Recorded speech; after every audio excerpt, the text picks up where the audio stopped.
सामान्य जनमानस के लिए, मेरे जैसे युवा के लिए, करोड़ों युवाओं के लिए मैं जानना चाहूंगा क्या है महाकुंभ। पुरुष कहने से काम न चले तो महापुरुष, हाँ। देवी कहने से काम न चले तो महादेवी, देव कहने से काम न चले तो महादेव। ईसा पूर्व 300 कुंभ की ऐसी अवधारणा बनी। 1,97,49,49,125 वर्षों की परंपरा है। क्या शंकराचार्य जी ने सारे अखाड़े बनाए? इसी वेद वचन को, वेदांत के उपदेश को भगवान शंकराचार्य महाभाग ने भूतल पर उतारा। ये जो नागा है महाराज जी, कुंभ में नागा को लेकर ऐसा आकर्षण है।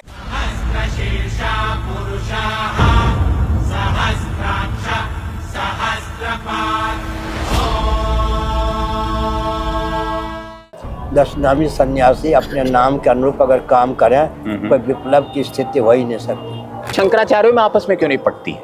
झगड़ा होता हमारा। बहुत झगड़ा होता। क्यों दूसरी होता बात है है कि सुनिए जी।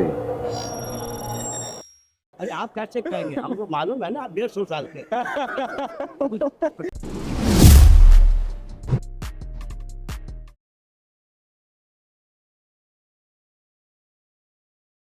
नमस्कार, धर्म कर्तव्य परंपरा और मर्यादा के साक्षात्कार सीरीज में आपका स्वागत है। हम महाकुंभ मेले में हैं और महाकुंभ मेले में बहुत सारे आचार्यों के पंडाल आपको दिखते हैं, लेकिन एक वट वृक्ष जिसके नीचे ये सारे पंडाल समाहित हो सकते हैं, हम उन पूज्य आचार्य के पास बैठे हैं। पूज्य शंकराचार्य भगवान हमारे साथ हैं। हम कोशिश करेंगे जानने की इस महाकुंभ मेले में कि महाकुंभ क्या है, आदि शंकराचार्य से उसका नाता क्या है और महाराज जी ने कैसे अक्षुण्ण परंपरा को आगे निभाया है। महाराज जी, सामान्य जनमानस के लिए, मेरे जैसे युवा के लिए, करोड़ों युवाओं के लिए मैं जानना चाहूंगा गोवर्धन मठ क्या है?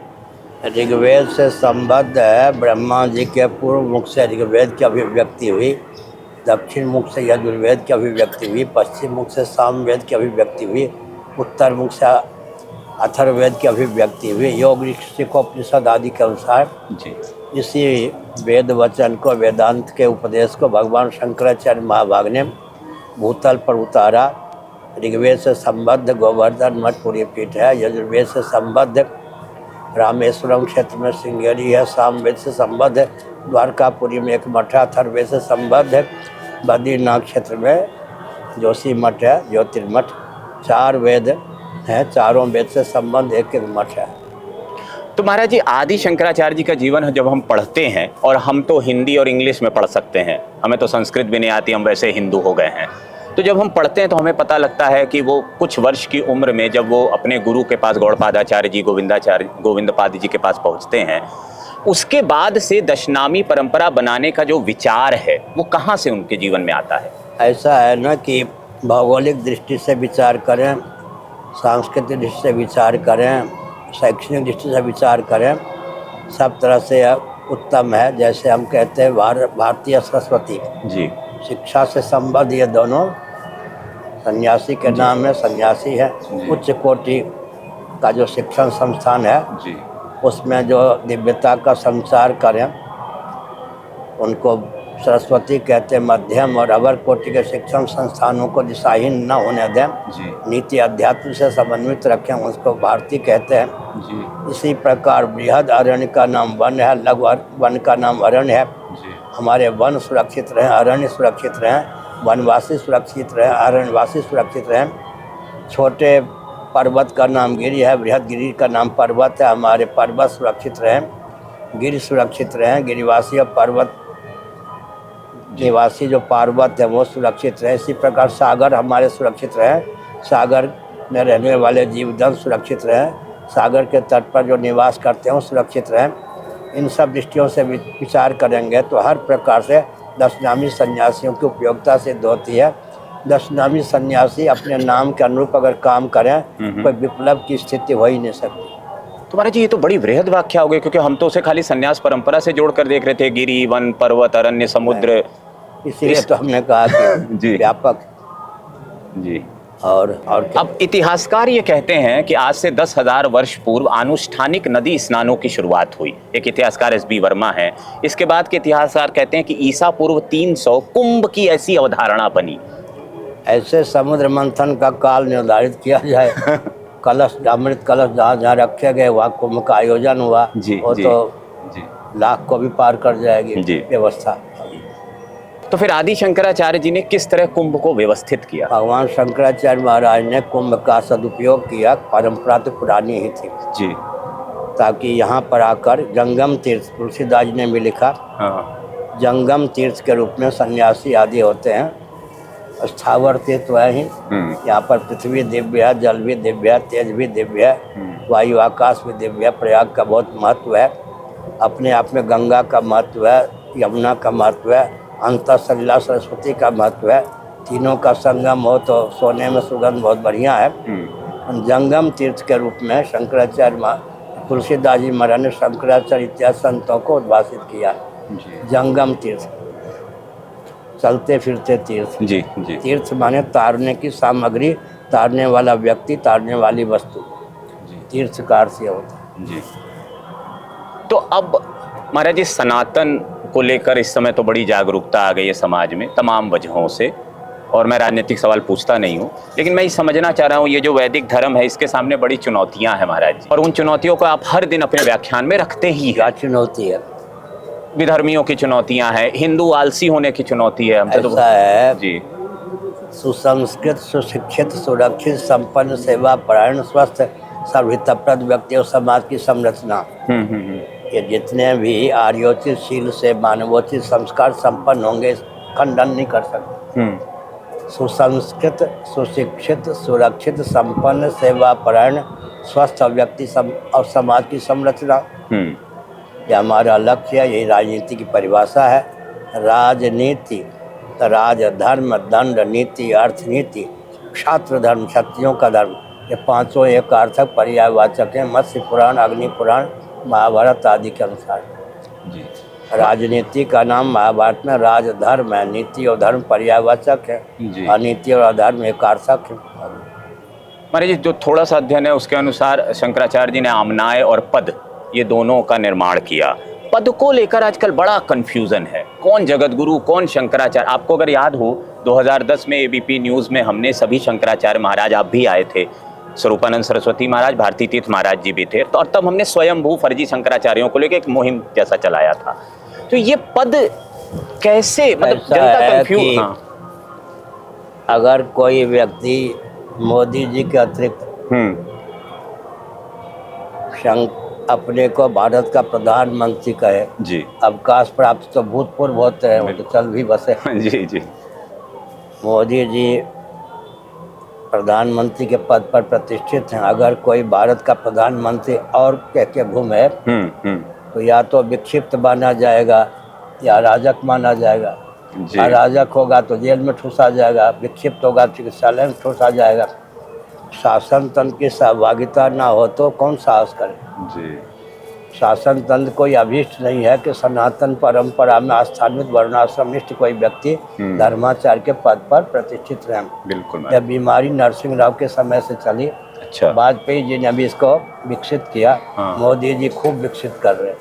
अरे अरे तो सनातन काल कह रहे हैं महाराज जी लोग। हाँ, खैर हम उधर नहीं जाएंगे महाराज जी, मैं राजनीति की ओर नहीं जाना चाहूँगा, राजनीति से दूर रहिए। मैं दूर रहता हूँ। महाराज जी, महाकुंभ क्या है? कुंभ महाराज जी, कहा ना कि कुंभ तो 12 वर्ष में होते हैं जी। 12 को 12 से गुणा कर 144 वर्ष के बाद ये हो रहा है। 144वां वर्ष है। इस दृष्टि से इसको महाकुंभ कहते हैं। पुरुष कहने से काम न चले तो महापुरुष, हाँ। देवी कहने से काम न चले तो महादेवी, देव कहने से काम न चले तो महादेव। एक रामायणी थे, बहुत हंसाते थे। जी जी। राजेश, उन्होंने कहा छोटे व्यक्ति को भूख लगती, बड़े व्यक्ति को भूखा। अच्छा। मांगत मोहि अति लागे भूखा। हनुमान जी बड़े हैं, वहाँ तो छंद है। उन्होंने कहा छोटे व्यक्ति की बारात होती है, बड़े व्यक्ति की बाराता। 10 दूल्हा चाहिए बाराता। रामचरित मानस में तो कुंभ नहीं महाकुंभ, पुरुष नहीं महापुरुष, देवी नहीं महादेवी, पर्व नहीं महापर्व, महा लगा करके विशिष्ट स्थान दिया जाता है। तो महाराज जी, अखाड़े भी थोड़ा सा डिफाइन कर दीजिए। जैसे आह्वान अखाड़े से परंपरा शुरू हुई, तो क्या शंकराचार्य जी ने सारे अखाड़े बनाए? ऐसा है कि शंकराचार्य श्रीमन नारायण के 10वें स्थान पर थे जी, गुरु परंपरा में जी, और श्री आदि शंकराचार्य से मैं 145वें परंपरा में जी। और श्रीमन से मेरा स्थान 155वां है। जी। स्थान तो 155वां है, लेकिन वर्ष की दृष्टि से 1,97,49,49,125 वर्षों की परंपरा है। अच्छा। इतनी पुरानी सृष्टि है। जी। 1,97,49,125 वर्षों की परंपरा है। कोई फूक मार के उड़ा देगा क्या? ये कलयुग का आयु काल है जो आप बता रहे हैं? नहीं, गुरु परंपरा जो गुरु कलयुग तो परंपरा। अभी बहुत दिन तक चलेगा। जी। 1,97,49,125 वर्षों की सृष्टि है। जी। श्रीमन से हमारी परंपरा चलती है। जी। इस कल्प में हम लोगों की गुरु परंपरा श्रीमन से विचार करें तो हाँ। 1,97,49,49,125 वर्षों की है। कोई फूक मार को उड़ा देगा क्या? गीता के 8वें अध्याय के अनुसार मैं बोल रहा हूँ। जी। जी। गणित की दृष्टि से गणित के। जी। 31,10,40 वर्ष पूरी सृष्टि की आयु होती है। अच्छा। ब्रह्मा जी की आयु 100 वर्ष है। हाँ। मर्त्य लोक के अनुसार 31,10,40 वर्ष हाँ। पूरी सृष्टि की आयु है। अच्छा। ब्रह्मलोक के अनुसार 100 वर्ष, वहाँ का 100 वर्ष, यहाँ 31,10,40 वर्ष हो जाता है। अरे बाप रे।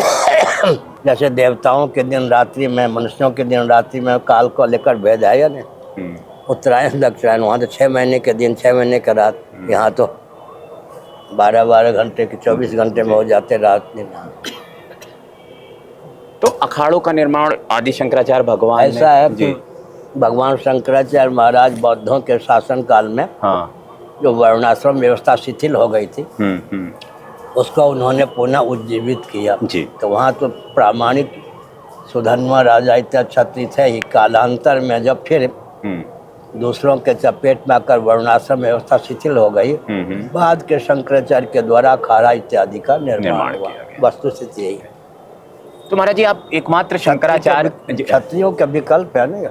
हाँ। अच्छा, ये अखाड़े। अब देखिए, क्षत्रिय नहीं, अब अखाड़े नहीं। हाँ। अपने धर्म, अब फिर RSS, शिवसेना जी। वैकल्पिक सैनिक बनाते रहे हैं। जी। मूल सैनिक तो क्षत्रिय होते हैं। बिल्कुल। व्यक्ति और समाज को क्षतिग्रस्त होने से बचावे, उसका नाम क्षत्रिय है। जी। जी। छात्र धर्म में विकृति आ गई, इनका विलोप हो गया। जी। तो धीरे धीरे वैकल्पिक क्षत्रिय के रूप में बनाए गए नागा इत्यादि। जी। वन में रहें, लंगोटी लगा के रहें, या दिगंबर रहें, फल फूल खा के रहें, और प्रशिक्षण उनको युद्ध का पूरा हो, खर्चा सेना पर कम से कम। जैसे भगवान राम ने कैसी सेना बानी, बंदर इत्यादि, उनके लिए टेंट आदि की जरूरत थी क्या? जलाशय की जरूरत थी क्या? और भोजन की जरूरत थी क्या? भंडारे की। सेना ऐसी बनाई राम जी ने, खर्च बिल्कुल ना हो, सारा काम बन जाए। इसी प्रकार से नागा सैनिक, उन पे खर्च नहीं के बराबर योद्धा पराक्रमी, तो धर्म की रक्षा के लिए नागा सैनिक उद्वासित किए गए।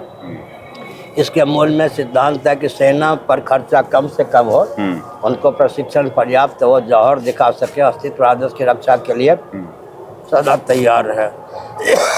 जैसे राम जी की सेना सबसे बिल्कुल। हाँ। खर्चा बिल्कुल नहीं, और बिल्कुल उन्होंने क्या किया? अस्त्र शस्त्र क्या है, डाल को तोड़ के ऐसा भी मुष्टिका का प्रयोग करके काम चला लिया। कोई रिवाल्वर और तीर धनुष की जरूरत है। तो ये जो नागा है महाराज जी, कुंभ में नागा को लेकर ऐसा आकर्षण है, तो ये नागा क्या वो परमहंस हैं जैसे दिगंबर अवस्था आप कह रहे हैं? ऐसा है कि नागार्जुन पहले हुए।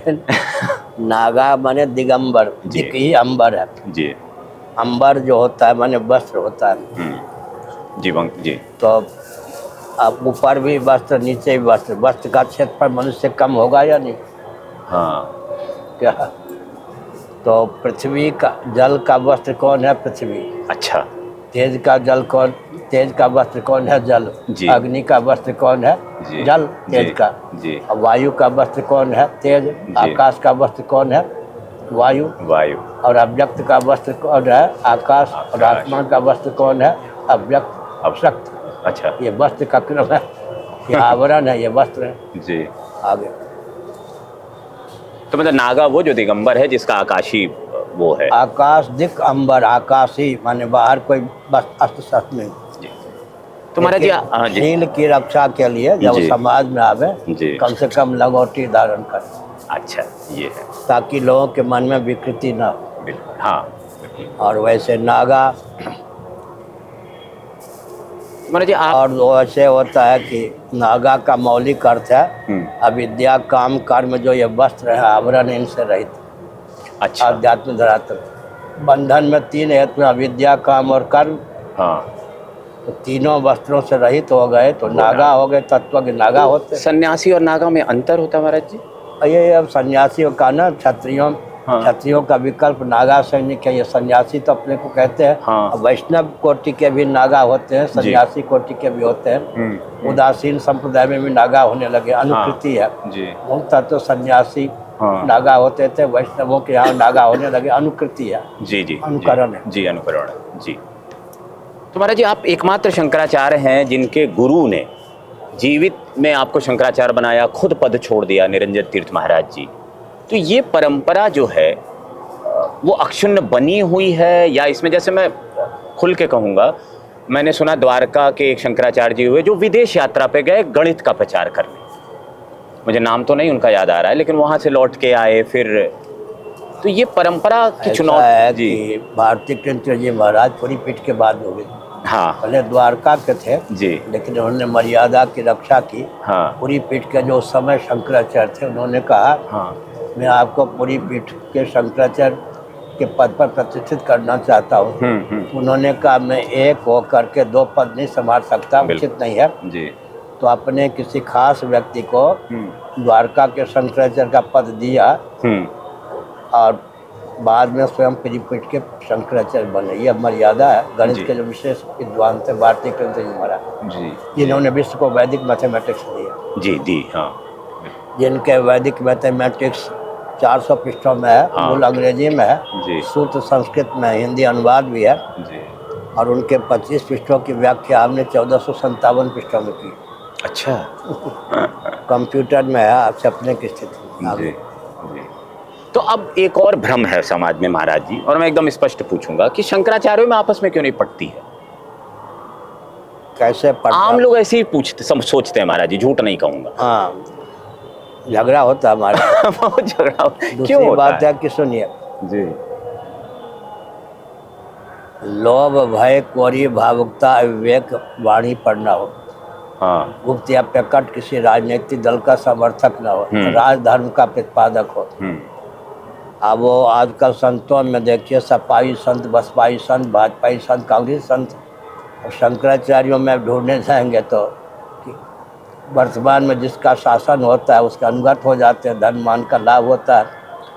तो जिसकी वाणी पर लोभ, भय, कोरी, भावुकता, विवेक का बल ना हो, इसलिए हम झगड़ते किसी से नहीं। जी, जी, लेकिन प्रश्न उठता है कि पूरे विश्व को मार्गदर्शन देने के लिए बहुत योग्यता चाहिए। लोभ, भय, कोरी, भावुकता, विवेक से व्यक्ति का जीवन दूर हो, दर्शन, विज्ञान, व्यवहार, देश काल परिस्थिति में सामंजस्य साधने की विधा हो, तो आजकल विश्व स्वीकार करेगा। गीता सुब्रह्मण्यम है, इसरो में वैज्ञानिक जी, उन्होंने मुझसे कहा महाराज मैं इसरो में वैज्ञानिक पद पर हूँ, लेकिन प्राइमरी कक्षा के बच्चों के बीच में जाने से डरती हूँ। आजकल के मोबाइल मार का बच्चे ऐसा प्रश्न कर देते हैं प्राइमरी कक्षा के कि मेरी बुद्धि काम नहीं करती। बिल्कुल। आजकल के जो लोग हैं, कंप्यूटर वाले और क्या क्या मोबाइल वाले, इतने तेज हो गए हैं कि एक प्रश्न कर दें तो फिर पहले क्या होता था, मैं वृंदावन में था, शंकराचार्य नहीं था जी।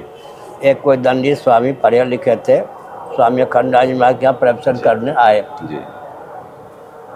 प्रवचन के बाद मैंने एक प्रश्न कर दिया, अयोग्य कहीं का, नालायक कह के हमको डांट दिया, हम अनधिकारी कह के। मैं समझ गया कि मुझको ये डांट रहे, इनको मेरे प्रश्न का उत्तर आता नहीं। भले ही उन्होंने डांट दिया हो। तो आजकल अगर कहेंगे अनधिकारी कहीं के, पहले किसी को भी अगर उत्तर नहीं आता, अनधिकारी कहीं के, मूर्ख कहीं के, अभी साधन कर फिर पूछना। आजकल अगर ऐसा कहेंगे तो समझेंगे कि ये हमारे प्रश्न का उत्तर देने के योग्य नहीं है। आगे तो महाराज जी, अब सनातन धर्म बीते कुछ वर्षों में बड़ी जागरूकता सी आई है, किसी भी वजह से आई है, तो क्या ये सही दिशा में जा रहा है? आज सुनिए, विश्व बैंक ने, मेरी प्रशंसा मत समझिए, 5 मई 1999 को, कितने साल हो गए? हाँ, कम से कम 25 साल। 25 साल। 5 मई 1999 को विश्व बैंक ने वर्ल्ड फेस्ट डेवलपमेंट डायलॉग की सदस्य एक महिला को मेरे पास भेजा। विश्व बैंक की सारी समस्याओं का समाधान करने के लिए भेजा। 7.5 मिनटों में उसने प्रश्न किया, 7.5 मिनटों में मैंने उत्तर दिया। अच्छा। फिर आगे चल के 2 घंटे बातचीत हुई, वो रोने लगी। मैंने कहा रोती क्यों, मैंने तुम्हारा अपमान नहीं किया। हाँ। उसने कहा कि मैं रोती इसलिए हूँ कि कल्पना नहीं कर सकती थी कि विश्व बैंक की सारी समस्याओं का समाधान कोई झटपट कर देगा। भारत को क्या हो गया है कि अर्थशास्त्र पर जो आपका ज्ञान है उससे लाभ उठाकर विश्व में आर्थिक दृष्टि से भी सबसे उत्कृष्ट नहीं हो जाता। और विदेशी महिला यह कहकर रोने लगी। अब मान लीजिए पुराने वैज्ञानिक और दार्शनिकों की प्रशंसा की जाती है, आर्किमिडीज इत्यादि की। बिल्कुल। हाँ। इस समय अगर मोदी जी के राज्य में होते, अब मोदी जी का अनुगमन नहीं करते, उनके दमन का वही प्रयास होता जो मेरे दमन का प्रयास हो रहा है। मैं दमने वाला तो हूँ नहीं, ये प्रयास हो रहा है। अरे जी, क्या प्रयास होता है ये? बहुत सारे लोग सोचते हैं कि शंकराचार्य महाराज जी हमेशा कहते हैं, पर करते क्या है ये लोग? अब आप सुन लो। आतंकवादी अराजक तत्व को देश विदेश में शंकराचार्य बना के, विशेषकर पुरी का शंकराचार्य में घुमाया गया है। हाँ, हाँ, हाँ। इससे ज़्यादा अत्याचार क्या होगा? मुसलमानों के शासनकाल में ऐसा नहीं हुआ, क्रिश्चियनों के शासनकाल में ऐसा नहीं हुआ। नरसिंह राव से लेकर मोदी जी के शासनकाल में ये हो रहा है। मुझको चुनौती देने के लिए, मुझको चुनौती देने में 1 करोड़ मोदी भी समर्थ नहीं। महाराज जी आपने अभी आए थे वो आदित्यनाथ योगी। जी जी आए थे। हम उन्होंने कहा मैं 30-35 सालों से आपसे परिचित हूँ। हमने कहा नकली पर ध्यान है, आप निश्चिंत रहिए। मन वरदान दे गए। संकेत ये था कि वो ऊपर से है, मैं क्या कर सकता हूँ। बिल्कुल सही है। तो ये हाँ। देश के लिए उत्कर्ष नहीं है ना जी। आतंकवादी को शंकराचार्य बना के घुमाना। या मुझे चुनौती है या देश की प्रगति को चुनौती है या पार्टी को दुर्बल करने की व्यवस्था। अभी एक और चीज़ है, योगी के बाद छोड़ दीजिए। अभी जो केंद्र में शासन तंत्र है उसके द्वारा जो जो मुख्यमंत्री नियुक्त होते हैं वो बिल्कुल कठपुतली की तरह होते हैं। उनके साथ ऐसा सेक्रेटरी दिया जाता है, उनको चलाता है। इसका मतलब है कि पार्टी को भी दुर्बल किया जा रहा है, प्रांत को भी दुर्बल किया जा रहा है, पूरा राष्ट्र दुर्बल होगा। या क्यों? माने हमारे यहाँ कठपुतली की तरह काम करें। जब प्रधानमंत्री ये सोचेंगे, ऐसे मुख्यमंत्री बनाएंगे जो उनके हाँ में हाँ मिलावे, अपनी अकल होगी नहीं, तो पार्टी भी दुर्बल होगी और देश भी दुर्बल होगा, प्रांत भी दुर्बल होगा। या नहीं? तो वर्तमान में लाभ देखने के लिए भूतकाल पर ध्यान न देना, भविष्य लाभ न उठाना, ये तो उचित नहीं है ना। राष्ट्र के लिए बहुत घातक प्रक्रिया है। और धर्म की हानि। धर्माचार्य भी नकली बनाए जा रहे हैं। एक चीज और बस पूछ लूं, बहुत सालों से श्रृंगेरी मठ से कोई शंकराचार्य कुंभ में नहीं आता था। 7-8 कुंभ में कवर कर चुका हमारे, नहीं देखा। इस बार पहली बार उनके उत्तराधिकारी आ रहे हैं, तो ये परंपरा क्या? वो योगी जी के निमंत्रण पर आ रहे हैं। पहले के मुख्यमंत्री ने निमंत्रण दिया होता तो आ जाते। अच्छा। ठीक। वो कर्नाटक के ही हैं। अच्छा। श्रृंगेरी के पास के। योगी जी के निमंत्रण पर आ रहे। अच्छा। नहीं, लेकिन ये परंपरा क्या नहीं रही है कि दक्षिण भारत का शंकराचार्य महाकुंभ में आए? ऐसा है कि भगवान शंकराचार्य ने मठामनाय महानुशासनम की रचना की। जी जी। मठ के जो अधीश्वर 4 मठ के होते हैं, शंकराचार्य अधिक समय अपने मठ में न रहे। उस समय तो पदयात्रा की ही बात रही होगी। बिल्कुल। तो श्रृंगेरी की परंपरा थी। मैं तो श्रृंगेरी में 87 दिनों तक रहा हूँ, शंकराचार्य होने के पहले 72 तक। उस समय जो शंकराचार्य थे अब उनका शरीर पूरा हो गया है। श्रृंगेरी के शंकराचार्य के पास जमीन बहुत, वन बहुत, उससे काम चल जाता था। भगवती शारदा का मंदिर भेंट के से काम चल जाता था। वो यात्रा प्रायः नहीं करते थे। अच्छा। लेकिन कांची जो है वो मैदान में है जी, और श्रृंगेरी जो है पर्वतमाला के बीच में है। उस समय अशोक सिंघल हुए हैं जो जी। अशोक सिंघल ने क्या करामात की, श्रृंगेरी वाले अनुकूल नहीं होंगे या मैदान में नहीं है। हाँ। जयेंद्र सरस्वती जी जो थे कांची के, उनको उठा के घुमाना प्रारंभ किया। अच्छा। जयेंद्र सरस्वती को चाहिए था राष्ट्रीय स्तर का कोई प्रचारक, इनको चाहिए था कोई शंकराचार्य। दोनों में तालमेल स्वार्थ को लेकर बैठ गया। उस समय श्रृंगेरी के शंकराचार्य ने सोचा अब तो हमारे मठ का नाम ही लुप्त हो रहा है कांची के कारण। बिल्कुल। हमको स्वयं बताया उन्होंने, अच्छा। जो शंकराचार्य अब शरीर छोड़ चुके हैं, उन्होंने कहा, तब उन्होंने यात्रा शुरू की। श्रृंगेरी के व्यक्तियों को ये था कि शंकराचार्य को मठ में ही रहना चाहिए। बिल्कुल। उन्होंने मठामनाई का तो ज्ञान नहीं था, उन्होंने कहा अब ये शंकराचार्य थोड़े फिसल रहे हैं। मुझे भी बताया कि 100 किलोमीटर भी मैं यात्रा करता हूँ। बस नहीं, उस समय के शंकराचार्य हाँ। मठ को छोड़ते नहीं थे। हाँ उसके बाद उधर दक्षिण में कुछ लाचारी है, जितने प्रांत हैं वहाँ की भाषा अलग अलग। जी। एक शंकराचार्य कितनी भाषा बोलेंगे, प्राय हिंदी वो बोलते नहीं उधर, उधर। हाँ। और एक एक प्रांत की भाषा अलग अलग है। तो मिलते ये भी भौगोलिक बनावट भी है, जी। प्रतिबंधित आगे। चलो ठीक है महाराज जी, बड़ी कृपा, आपका आभार। एक शंकराचार्य जो श्रृंगेरी के होते हैं, जी। अपने पद पर जब तक रहे एक बार वो पूरे भारत की यात्रा करते हैं। पूज्य महाराज जी ने हमें समय दिया और मैंने थोड़े समय में ये कोशिश की कि कुछ मूल सवालों को आपसे पूछ पाऊं। उम्मीद है आपको ये पसंद आया होगा। हम कोशिश करेंगे आगे महाराज जी का फिर पुनः समय लें और थोड़ी लंबी वार्ता करें, क्योंकि उनका पूर्वाश्रम भी जानने की मेरी बड़ी इच्छा है। क्योंकि मुझे स्वरूपानंद महाराज जी कहा करते थे कि आप बिहार से आते हैं, यहाँ के थे, तो बड़ी जिज्ञासा मेरे मन में रही है। हम बिहार से आते हैं वन बिहार से आगे। ठीक है महाराज जी, मैं फिर लूंगा समय।